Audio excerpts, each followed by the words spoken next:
رمضان المبارک کا یہ مبارک اور مقدس مہینہ جو نصف سے زیادہ ہم سے رخصت ہو چکا ہے، اللہ تبارک و تعالی ہم سب کے وہ اعمال جو ہم نے اس کی رضا کے لیے کیے، اس کے فضل اور اس کی توفیق سے اللہ تعالیٰ اسے قبول فرمائے، جو ناقدری ہوئی اللہ اسے معاف فرمائے، اور جو دن باقی بچے ہیں اللہ تعالیٰ انہیں وصول کرنے کی توفیق عطا فرمائے۔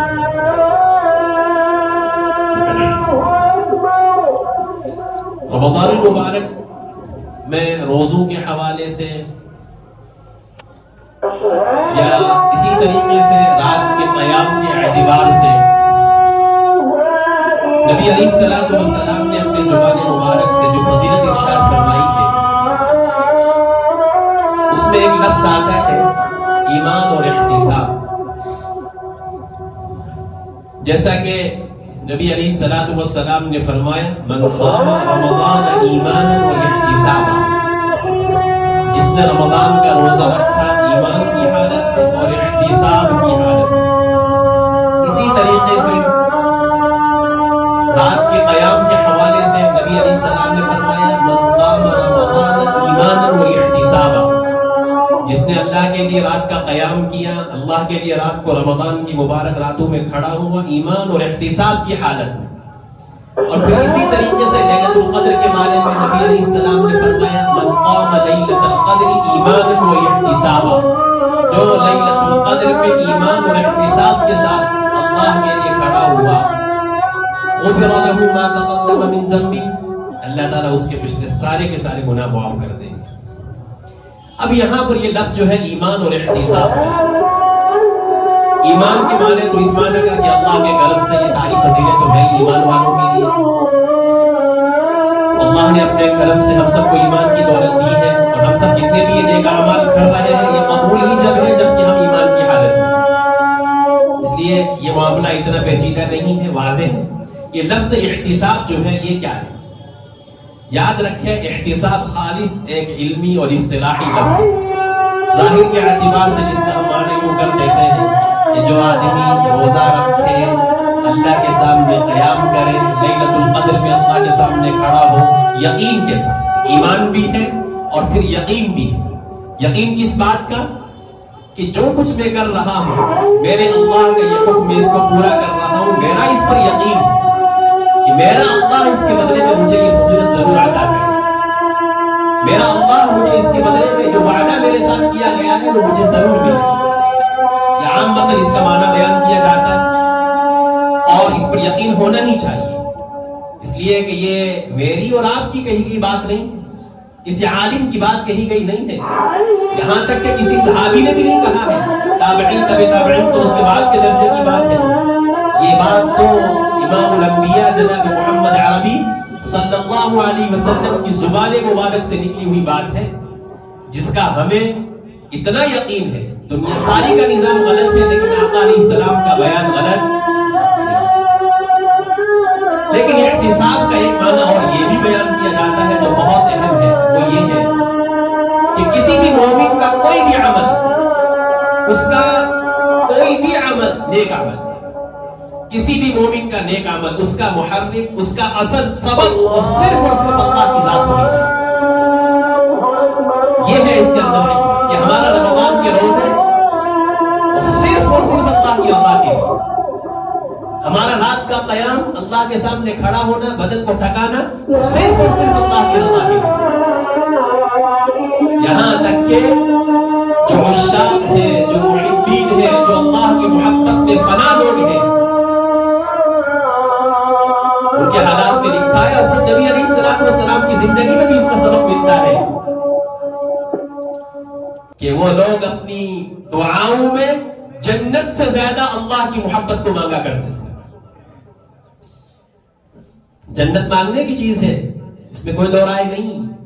نبی علیہ السلام نے تو خود اس کی تعلیم امت کو دی ہے کہ اے میرے امتیوں، جب بھی تم اللہ سے جنت کا سوال کرو تو جنت الفردوس کو مانگو۔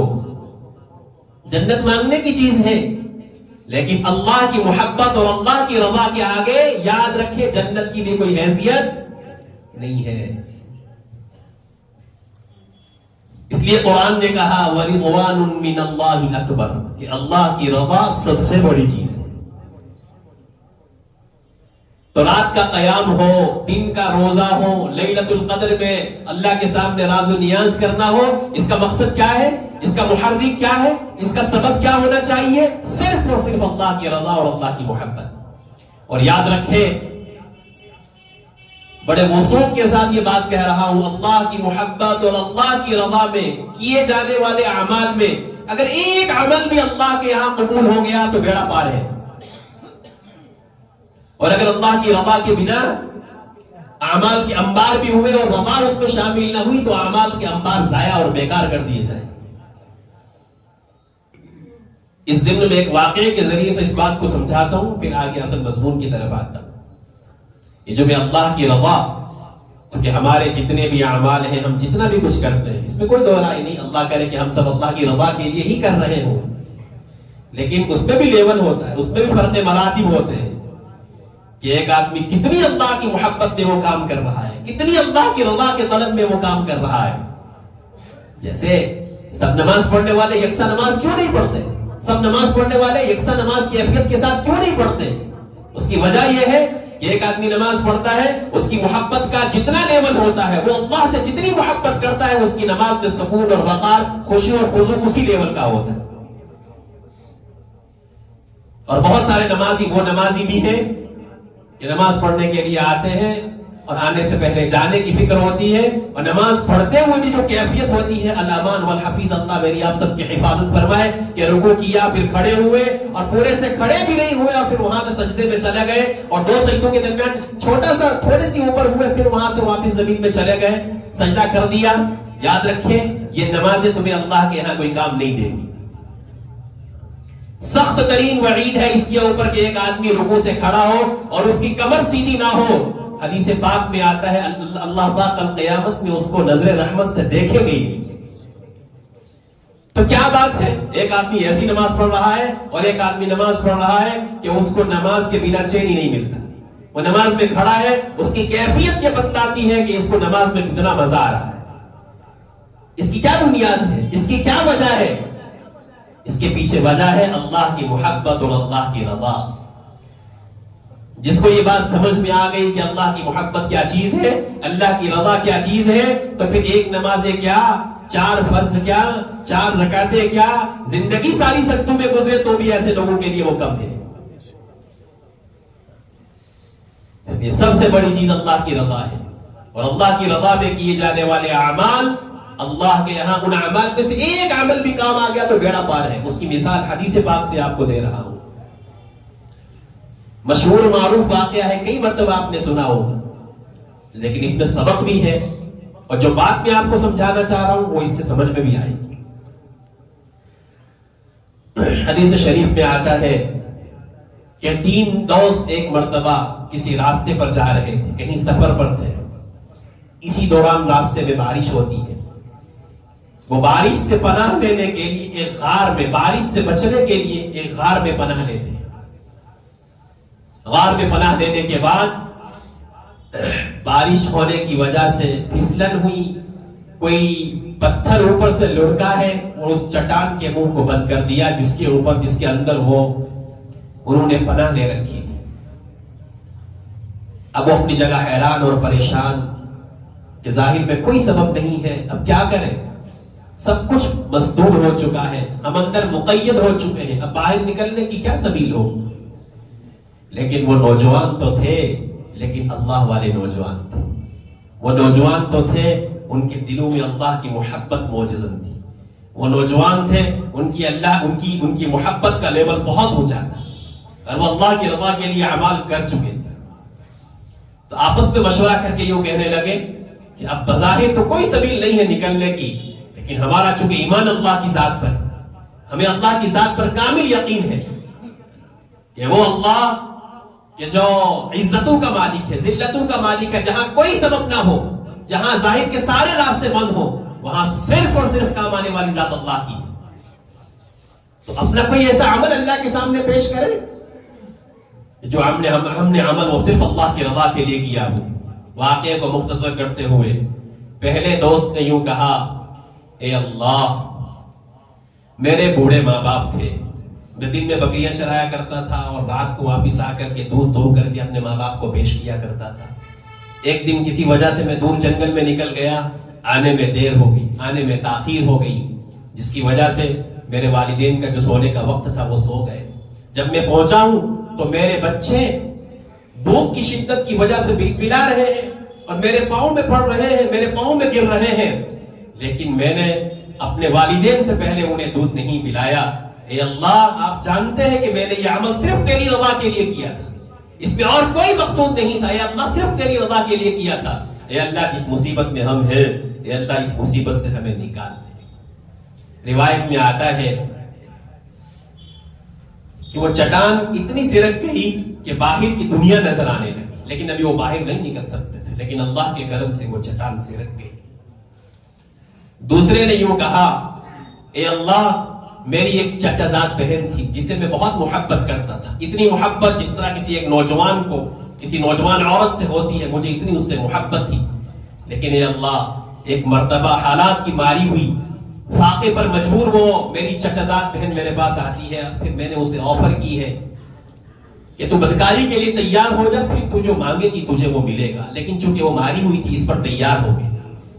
جب وہ تیار ہوئی اور میں اس کی ٹانگوں کے درمیان بدکاری کرنے کے لیے بیٹھ بھی گیا، اچانک میرے ذہن میں یہ بات آئی. اس نے مجھے یوں کہا، اس عورت نے، اس چچا زاد بہن نے مجھے یوں کہا کہ دیکھ، یہ کسی اور کا حق ہے تو اس کو مت توڑ. اے اللہ، عین اس وقت جب کہ میں بدکاری پر قادر تھا اور کرنے پر میں تلا ہوا تھا، اے اللہ، میں اس وقت وہاں سے اٹھ گیا. اے اللہ، آپ جانتے ہیں کہ اس وقت میں وہاں سے اٹھا صرف تیری رضا کے لیے، صرف تیرے ڈر کی وجہ سے، اس کے علاوہ اور کوئی وجہ نہیں تھی. اے اللہ، اگر آپ جانتے میں نے یہ کام تیری رضا کے لیے کیا تھا تو جس مصیبت میں ہم ہیں، اے اللہ، اس چٹان کو ہٹا دے. وہ چٹان اور کس کی، لیکن وہ نکلنے پر قادر نہیں تھی. پھر تیسرے نے یوں کہا، اے اللہ، میں نے چند مزدوروں کو اپنے کام پہ رکھا تھا، شام کے وقت کچھ ان میں سے مزدور لے کے چلے گئے، مزدوری لے کے چلے گئے، لیکن ایک نے اپنی مزدوری نہیں لی، وہ ایسے ہی چلا گیا. اس کی اجرت کو میں نے کام میں لگایا، اس کی وجہ سے بہت سارے مال ہو گئے، بکریاں ہو گئیں، بہت سارے اور جانور ہو گئے اس کے پیسے کے منافع کی وجہ سے. ایک عرصے کے بعد وہ واپس آیا اور آ کر کے کہا، میں نے تمہارے یہاں کام کیا تھا، مجھے اس کی اجرت دے دو. میں نے کہا، یہ سامنے جتنے جانور نظر آتے یہ سب تیرے ہیں. اس نے یوں کہا کہ مذاق مت کر، میری تو اجرت تھوڑی سی تھی، یہ سب کچھ میرا کیسے؟ کہا، نہیں، یہ تیرا ہے. اے اللہ، اگر آپ جانتے ہیں کہ یہ کام میں نے صرف تیری رضا کے لیے کیا تھا تو جس مصیبت میں ہم ہیں، اے اللہ، اس سے ہمیں نکال دے. روایت میں آتا ہے وہ چٹان پوری طریقے سے ہٹ گئی اور تینوں صحیح سالم باہر نکل گئے. حدیث میں یہ واقعہ موجود ہے جس سے پتہ یہ چلتا ہے کہ کام آنے والے اعمال وہی ہیں جو صرف اور صرف اللہ کی رضا کے لیے کیے جائیں. تو یہ واقعہ سنا کر یہ تمہید باندھنے کا مقصد کیا ہے؟ وہ یہ ہے کہ رمضان المبارک میں ہمارے جتنے بھی اعمال ہیں، ہم چاہے روزے رکھ رہے ہیں، لیکن اس میں نیت صرف اور صرف اللہ کی رضا کو ایک جنون کے حد تک اللہ کی محبت میں غرق ہو کر کے، اے اللہ، یہ بھوکا رہنا، یہ پیاسا رہنا، یہ جو کچھ بھی ہم کر رہے ہیں، اے اللہ، اس میں کوئی دنیاوی مفاد نہیں، اے اللہ، کوئی بھی دنیا کی لالچ نہیں، کسی کو دکھانا مقصود نہیں. اے اللہ، صرف ایک مقصود ہے، وہ یہ ہے، اے اللہ، کہ آپ ہم سے راضی ہو جائیں. رات میں اگر تراویح پڑھتے پڑھتے ٹانگیں دکھنی لگے، عام مطلب ایسا ہوتا نہیں ہے، اس لیے کہ ہماری تراویح ہی کیا ہے، کچھ ہم ائمہ مجرم ہیں اور کچھ عوام مجرم ہیں، ملا جلا رد عمل ہے، ملا جلا کھیل ہے. لیکن پھر یہاں پر یہ بات ضمناً کہہ دیتا ہوں، اصل میں بات یہ ہے، جب دل میں مزہ نہ ہونا تو پھر انسان کسی بھی عمل کو لذت سے نہیں کر سکتا. جب دل میں مزہ ہو تو پھر ایک راتیں کیا، یہ 20 رکعات کیا، کئی راتیں بھی اللہ کی محبت میں قربان کی جا سکتی ہیں. آج ہم کتنے کمزور ہیں کس دنیاوی معاملات میں نہیں، دینی معاملات. دنیاوی معاملات میں تو ہم بڑے چاق اور چوبند ہیں، دنیاوی معاملات میں تو ہم بڑے مضبوط ہیں. گھنٹوں کوئی ہمیں کھڑا رکھے لہو لعب میں کوئی مسئلہ نہیں، گناہوں کے کام میں گھنٹوں ہمیں کوئی کھڑا رکھے کوئی مسئلہ نہیں. کرکٹ میچ کے دیکھنے کے لیے ہم کھڑے کھڑے موبائل پر میچ دیکھتے ہوئے 2-2 گھنٹے گزار دیں گے, کوئی مسئلہ نہیں. لیکن اللہ کے گھر میں آ کر اللہ کی رضا کے لیے رمضان کے مہینے میں اللہ کے گھر میں اللہ کا کلام سننے کے لیے اگر ہمارے لیے 1 گھنٹے کا وقت ہمیں تھکان کر دیتا ہے اور ہم اکتا جاتے ہیں, تو سوچئے کہ اندر کتنا بگڑا ہوا ہے. سوچئے کہ ہماری اللہ سے محبت کا کیا لیول ہے. 1 گھنٹہ بھی ہمیں اللہ کے سامنے کھڑے ہونے میں اوپر نیچے ہونے لگ جاتے ہیں اور دوسروں کے سامنے شکوہ اور شکایت کرتے ہیں کہ جی امام صاحب بہت لمبا پڑھتے ہیں, اور باہر جا کر کے 1 گھنٹہ اندر کھڑا ہونا مشکل. لیکن بسا اوقات یہ بھی دیکھنے میں آتا ہے کہ باہر نکلے اور اسی ساتھ اسی گھڑی 15-20 منٹ آدھا گھنٹہ گپوں میں گزار دیا, وہاں پر کوئی احساس نہیں, اور اللہ کے گھر میں 1 گھنٹہ کھڑے ہونے میں دقت ہے. اس لیے سارے کے سارے اعمال اللہ کے یہاں وہی قبول ہوں گے جو صرف کس کی رضا کے لیے کیے جائیں گے, اللہ کی رضا. اس لیے اب رمضان المبارک چونکہ اب ہم سے رخصت ہو رہا ہے, آہستہ آہستہ آگے جا رہا ہے, اور عن قریب اب آخری عشرہ شروع ہونے کو ہے. یاد رکھیں رمضان پورا کا پورا مقدس ہے, پورا کا پورا برکتوں والا ہے, پورا کا پورا رحمتوں والا ہے. اللہ اکبر, کون بیان کر سکتا ہے اس کی رحمتیں اور برکتیں. بڑے خوش نصیب ہیں وہ لوگ جو رمضان کی مبارک ساعتوں کی قدر کر رہے ہیں. بڑے خوش نصیب ہیں, اللہ کی قسم بڑے خوش نصیب ہیں وہ لوگ جو رمضان کے 1-1 لحظے کی قدر کرتے ہیں, 1-1 منٹ کی قدر کر کے اس کو گزار کر کے بنا کر کے اللہ کے یہاں اپنا مقام و مرتبہ بنا رہے ہیں. اب چونکہ یہ آخری عشرہ شروع ہونے کو ہے, تو یہ آخری عشرہ پہلے دونوں عشروں کے مقابلے میں اور زیادہ قیمتی ہے. اس لیے کیوں قیمتی ہے؟ اس لیے کہ اس میں 2 ایسی عبادتیں انجام دی جاتی ہیں جن کی فضیلت نبی علیہ السلام کی زبان مبارک سے بلکہ خود آقا علیہ السلام نے عملی طور سے ان عبادتوں کو کر کے بتلایا ہے اس امت کو. ان 2 عبادتوں میں سے ایک عبادت ہے اعتکاف اور دوسرا ہے لیلۃ القدر. اور یاد رکھیں یہ دونوں تقریباً ایک دوسرے سے لازم اور ملزوم ہے کہ اعتکاف کا مقصود ہی لیلۃ القدر کا حصول ہے. اعتکاف کا مقصد ہی لیلۃ القدر کا حصول ہے. اس لیے کہ جو آدمی اعتکاف کرے گا اللہ کے گھر میں آ کر کے سمٹ جائے گا اللہ کے ساتھ, سب دنیا سے کٹ کر کے اے اللہ بس میں تیرے در پہ آ کے پڑ گیا. ایک آدمی کسی دنیا دار کے سامنے جا کر کے پڑ جائے نا, وہ کتنا ہی جو ہے نا سخت کیوں نہ ہو, اگر وہ اس کے دروازے کو نہ چھوڑے کبھی نہ کبھی اس کو ترس ضرور آئے گا, چلو کچھ نہ کچھ تو اس کو دے ہی دیتا ہوں. یہ معتکف کی مثال ہے کہ اللہ کے گھر میں آ کر کے پڑ جاؤ, دنیا سے کٹ کر کے بے نیاز ہو کر کے, اے اللہ ان 10 دنوں میں تو میں تجھ سے لے کر کے رہوں گا کیا, تیری رضا, تیری رحمت, تیری مغفرت, اور یہاں تک کہ جہنم سے آزادی میں تجھ سے لے کے رہوں. اور اتنی ساری فضیلتیں ہیں. یقیناً جو اعتکاف اللہ کی رضا کے لیے ان بنیادوں پہ کرے گا, جب عید کی رات میں وہ اٹھے گا, یقیناً اگر اس نے خلوص کے ساتھ اور شرائط اور آداب کے ساتھ اعتکاف کیا ہوگا, یہاں تک کہ وہ جنت کا حقدار بھی بنے گا اور جہنم سے برات کا پروانہ بھی اس کو ملے گا. یہ اعتکاف کتنی فضیلت کی چیز ہے, اور نبی علیہ السلام اس کا کتنا اہتمام کرتے تھے, اس کے بارے میں احادیث میں کثرت سے روایات موجود ہیں. اللہ کے نبی صلی اللہ علیہ وسلم کے بارے میں آتا ہے, حضرت عائشہ اس حدیث کی راویہ ہیں, وہ فرماتی ہیں نبی کریم صلی اللہ علیہ وسلم نے زندگی ساری آخری عشرے کا اعتکاف کیا ہے, اور آخری عشرے کے اعتکاف کے بعد جب اللہ کے نبی علیہ الصلوۃ والسلام دنیا سے رخصت ہوئے تو آپ کے جانے کے بعد ازواج مطہرات پابندی سے اعتکاف کیا کرتی تھی. اور اعتکاف پر ثواب دیکھیے کتنا ہے. اعتکاف پہلے اس کا حکم سمجھ لیجیے, اعتکاف کا حکم سنت مؤکدہ علی الکفایہ ہے. سنت مؤکدہ ہے یعنی وہ سنت جس کی بڑی تاکید ہے, لیکن ہے علی الکفایہ کہ بستی والوں کی طرف سے اگر چند لوگ اس سنت کو ادا کر لیں گے تو سارے بستی والے اس سنت کے ادا کرنے والے شمار ہو جائیں گے. اور اگر کسی نے بھی اس کو ادا نہ کیا, مسجد خالی رہی ہو, وہ مسجد جہاں 5 وقتہ جماعت سے نماز ہوتی ہو, وہاں پر اگر کسی نے بھی اعتکاف نہیں کیا تو یاد رکھیں ساری کی ساری بستی والے گنہگار ہوں. اس تعلق سے بھی بڑی کوتاہی پائی جاتی ہے ہمارے علاقوں میں. سب لوگ اپنی مصروفیت کا بہانہ بنا کر کے مجھے یہ مصروفیت, مجھے یہ مصروفیت. ہماری ساری زندگی تو گزری ہی مصروفیت میں ہے نا بھائی.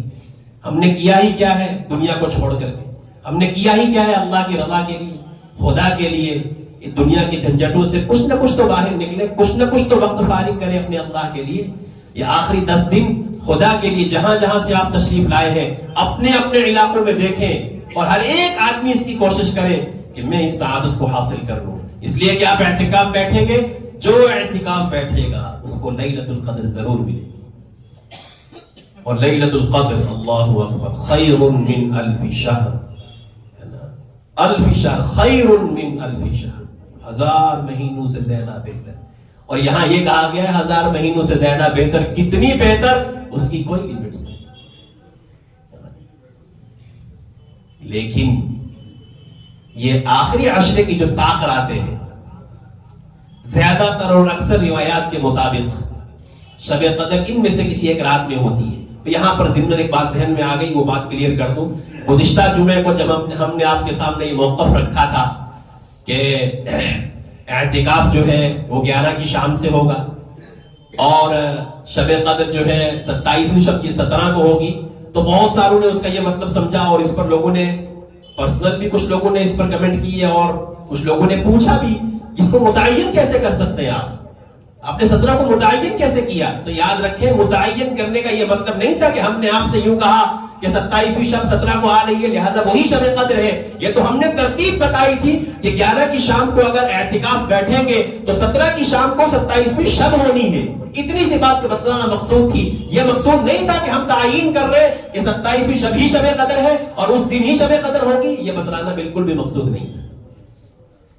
بہت ساروں کے ذہن میں یہ بات آئی اور بہت سارے لوگوں نے اس پر اعتراض بھی کیا. دیکھیے جی نبی علیہ السلام نے تو شب قدر کو تلاش کرنے کا حکم دیا ہے اور منبر سے یہ بات بیان کی جا رہی ہے کہ 17 کی شام کو شب قدر ہے, 17 کی رات شب قدر کی. بالکل بھی نہیں, یہ کہنے کا مطلب تھا ہی نہیں. اس لیے کہ ہم کیسے تعین کر سکتے ہیں جب اس کی تعین ہے ہی نہیں. لیکن اتنی بات ضرور ہے, جب احادیث کو نچوڑ کر کے دیکھا جائے, احادیث کا خلاصہ دیکھا جائے, تو اگرچہ کچھ روایات میں جو بہت قلیل ہے کہ پورے سال میں کہیں شب قدر ہو سکتی ہے, کچھ روایات میں ہے کہ رمضان کی کسی رات میں شب قدر ہو سکتی ہے, لیکن ان تمام روایات کو جمع کرنے کے بعد یہ نتیجہ نکلتا ہے کہ شب قدر وہ رمضان کے آخری عشرے کی راتوں میں, طاق راتوں میں سے کسی ایک رات میں. اسی کو نبی علیہ السلام نے فرمایا تحروا لیلۃ القدر فی الوتر من العشر الاواخر من رمضان. نبی علیہ السلام کا فرمان ہے کہ لیلۃ القدر کو آخری عشرے کی طاق راتوں میں تلاش کرو. لہذا کسی میں کسی کے ذہن میں یہ غلط فہمی نہ رہے کہ ہم اس کی تعین کر رہے ہیں, بالکل بھی نہیں.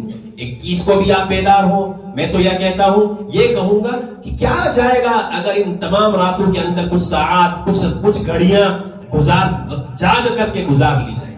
کیا ہو جائے گا, کیا فرق پڑے گا ہماری صحت پر اگر کچھ راتیں اللہ کے سامنے قربان کر دی جائے, قرآن کی تلاوت میں, نوافل میں, دعا اور ذکر میں, کیا چلا جائے گا. کیوں ہم تعین کریں کہ نہیں اسی رات میں جھانک لیا جائے. محبت والے ان چیزوں کو نہیں دیکھتے, دل میں محبت ہو تو پھر ساری راتیں شب قدر ہے. اس لیے کوشش کیجئے اعتکاف کے حوالے سے یہ بات بھی ذہن میں رکھے کہ اعتکاف کرنے کے والے کے بارے میں نبی علیہ السلام نے یہاں تک بھی فرمایا کہ اعتکاف کرنے والا ان نیکیوں کا بھی حقدار بنتا ہے جو وہ اعتکاف کی وجہ سے نہیں کر پاتا. وہ اعتکاف میں ہے تو چونکہ اعتکاف میں کچھ ضوابط ہیں, کچھ اصول ہیں, کچھ پابندیاں ہوتی ہیں جن کی پابندی ضروری ہے, اور اعتکاف جتنا اس پر ثواب ہے چھوٹی سی غلطی کی وجہ سے یہ اعتکاف ٹوٹ بھی جاتا ہے. لیکن ثواب کتنا زیادہ ہے کہ ایک آدمی اعتکاف میں ہونے کی وجہ سے کسی کی عیادت نہیں کر سکتا, اعتکاف میں ہونے کی وجہ سے کسی کی تعزیت پہ نہیں جا سکتا, کسی کی جنازے میں نہیں جا سکتا. اعتکاف کی وجہ سے نبی علیہ السلام نے فرمایا کہ معتکف کو ان تمام کاموں کا ثواب بغیر کیے اللہ تبارک و تعالی عطا فرماتا ہے. اس لیے کوشش کریں کہ دن گزر رہے ہیں. پھر وہی جملہ دہراؤں گا جو گزشتہ جمعے کو بھی آپ کے سامنے کہا تھا, ایاما معدودات. قرآن نے کہا یہ گنتی کے دن ہے. ابھی رمضان شروع ہوا تھا, ابھی ہم نے پہلا جمعہ, دوسرا جمعہ اور آج ہی تیسرا جمعہ, ابھی ہم چوتھا جمعہ پڑھیں گے, تب تک اور رمضان گزر چکا ہوگا. لہٰذا اپنی ان زندگیوں کو غنیمت جانیں, ان لمحات کی قدر کریں, ان کو گن کے اب عید کی تیاریوں میں نہ گزاریں. نہیں, رمضان عید کی تیاریوں کے لیے نہیں آتا, رمضان تو جنت کی تیاری کے لیے آتا ہے. اس لیے ایک گزارش تو یہ ہے کہ اپنے اوقات کو مزید منظم کرتے ہوئے اور نبی علیہ الصلوۃ والسلام کی کے بارے میں حضرت عائشہ فرماتی ہیں کہ اللہ کے نبی صلی اللہ علیہ وسلم اذا دخل العشر شد میزرہ، کہ جب آخری عشرہ داخل ہوتا تھا نبی علیہ الصلوۃ والسلام اپنی کمر بند کو کس لیتے تھے. احیا لیلہ وایقظ اہلہ، کہ نبی علیہ الصلوۃ والسلام ان اخیر عشرے کی راتوں میں خود بھی جاگا کرتے تھے اور اپنے جاگنے کے ساتھ اپنے اہل و عیال کو بھی جگایا کرتے تھے. ایسی مبارک راتیں ہیں. اور نبی علیہ الصلوۃ والسلام کے بارے میں یہ بھی آتا ہے کہ یجتہد فی العشر الاواخر ما لا یجتہد فی غیرہ، کہ نبی علیہ الصلوۃ والسلام آخری عشرے میں اتنی محنت کرتے تھے، اتنا اپنے آپ کو تھکاتے تھے، ما لا یجتہد فی غیرہ، کہ دوسرے عشرے میں اللہ کے نبی علیہ الصلوۃ والسلام پہلے عشروں میں اتنا اپنے آپ کو تھکایا نہیں کرتے. لہٰذا عید کی تیاری بھی ہو جائے گی، کر لیں گے عید. بھائی عید تو اسی کی ہے جس کا رمضان اچھے سے گزرے گا، عید تو اسی کی ہے جس کا رمضان مشقتوں سے کے ساتھ گزرے گا، جس کا اللہ کی محبت میں غرق ہو کر کے گزرے گا، اپنے آپ کو تھکا کر کے گزرے گا. عید تو اسی کی ہے. عید کپڑے نئے پہننے کا، اچھے کھانے کا نام نہیں ہے. عید تو اسی کی ہوگی جس کو عید کے دن صبح پروانہ ملے گا کہ جا تمہیں معاف کر دیا. اللہ کرے کہ ہم سب ان لوگوں میں شامل ہو. اس لیے ان دنوں کو غنیمت جانتے ہوئے جہاں جہاں سے آپ تشریف لائے ہیں، سنت اعتکاف ہر جگہ ہونا چاہیے. اور اسی کے پیش نظر الحمدللہ ثم الحمدللہ پچھلے کئی سالوں سے آپ کی اس جامعہ مسجد